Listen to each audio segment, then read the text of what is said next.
बुर्का नहीं पहना तो पति इकबाल ने अपनी पत्नी रूपाली का गला रेत दिया। इस वक्त की बड़ी खबर हम आपको बता रहे हैं, मुंबई से सामने आ रही है। मुंबई के तिलक नगर इलाके में यह खौफनाक वारदात सामने आई। आरोपी पति इकबाल ने इकबाल को पुलिस ने गिरफ्तार कर लिया है। इस पर सनसनीखेज आरोप लगाए। बुर्का न पहनने पर अपनी पत्नी रूपाली का गला रेत दिया है पति इकबाल ने। इस वक्त की बड़ी खबर मुंबई से सामने आ रही है। मुंबई के तिलक नगर इलाके से ये दिल दहला देने वाली सनसनीखेज खबर इस वक्त हम आपको बता रहे हैं। बुर्का न पहनने पर अपनी पत्नी की जान ले ली है इकबाल ने। पत्नी का नाम रूपाली बताया जा रहा है। मुंबई के तिलक नगर इलाके की ये खबर सामने आई है। देखिए, जो इकबाल है वो इस वक्त पुलिस हिरासत में है। इसको पुलिस ने हिरासत में ले लिया है।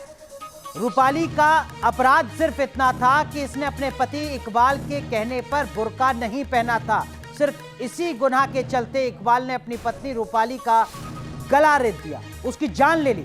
इस वक्त की बड़ी खबर हम आपको बता रहे हैं। दो तस्वीरें हम आपको दिखा रहे हैं। एक तरफ रूपाली, ये खबर मुंबई से सामने आई है। मुंबई के तिलक नगर इलाके की एक खबर है। क्या कुछ कहना है पुलिस अधिकारी का, सुनिए जरा।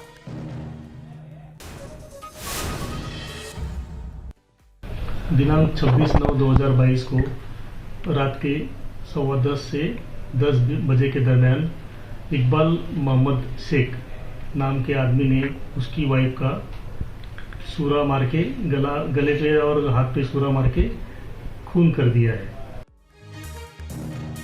तो पुलिस अधिकारी को आपने सुना। ज्योत्सना गंगड़े हमारी सहयोगी मुंबई से हमारे साथ जुड़ चुकी हैं। ज्योत्सना, सनसनीखेज खबर, दिल दहला देने वाली खबर। क्या बुर्के को लेकर पहले भी झगड़ा हुआ दोनों के बीच में? कोई कहा सुनी हुई, कोई अपडेट मिल पा रही है क्या?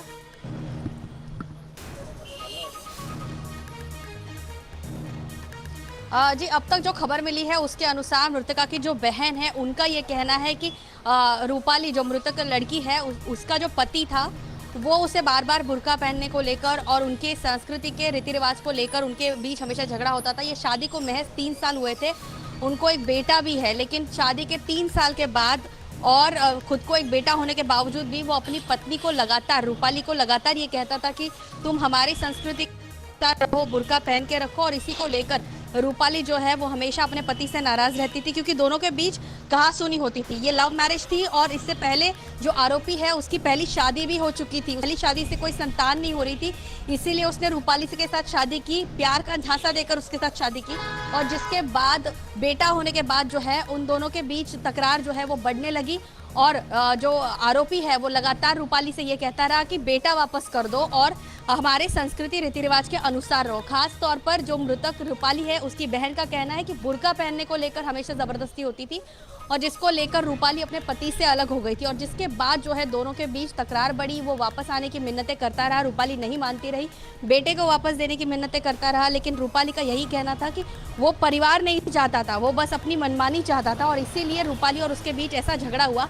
उसके बावजूद भी रूपाली और उसके आरोपी पति के साथ उन दोनों के बीच बात होती थी, फोन पर बात होती थी।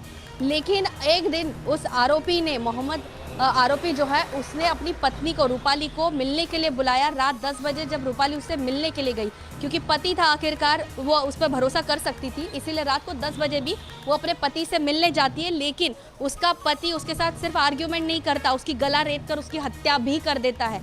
ये एक बहुत चौंकाने वाली बात है, क्योंकि मुंबई में महिला सुरक्षा को लेकर भी बातचीत होती है। और ऐसे ही हम कहते हैं कि मुंबई में महिला सुरक्षा होता है। रात को जो है महिलाओं के लिए मुंबई पुलिस की गाड़ी घूमती है, निर्भया पथक घूमता है। लेकिन उसके बावजूद भी ये आदमी जो है उस महिला का, अपनी पत्नी का, अपने बेटे की माँ का खून कर देता है। रूपाली अपने पति इकबाल से अलग कब से रहती थी? अलग रहने की वजह क्या थी? कुछ जानकारी मिल पा रही है क्या? नहीं बच पाई।